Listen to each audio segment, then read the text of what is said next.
Compagnon du premier président malien Modibo Keïta, Sédou Badian Kouyaté est l'auteur de l'hymne national du Mali. Déporté à Kidal après le coup d'État de 68 et exilé à Dakar, Sédou Badian Kouyaté continue son combat politique, qui lui a valu la sympathie de dirigeants africains, parmi lesquels le roi Hassan II du Maroc, Denis Sassou Nguesso du Congo-Brazzaville et Thomas Sankara du Burkina Faso. Sédou Badian Kouyaté a joué un grand rôle dans l'émancipation du continent africain. Il a été un grand panafricaniste. Il a été de tous les combats quand il s'agit de la libération du continent.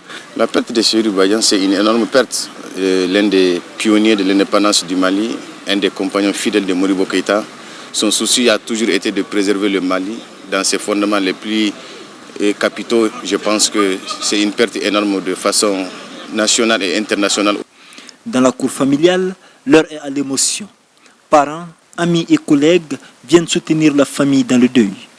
Auteur à succès de nombreux livres, dont Sous l'orage, La mort de Chaka, Le sang des masques, les dirigeants africains face à leur destin, Sédou Badian est parti, mais pas pour autant.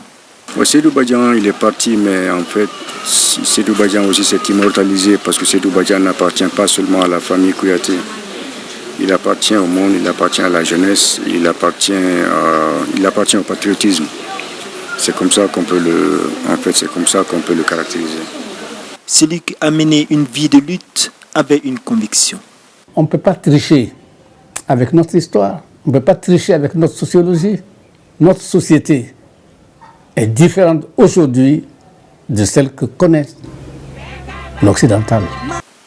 Ainsi parlait le dernier survivant du bureau politique du premier président de la République du Mali, Modibo Keïta.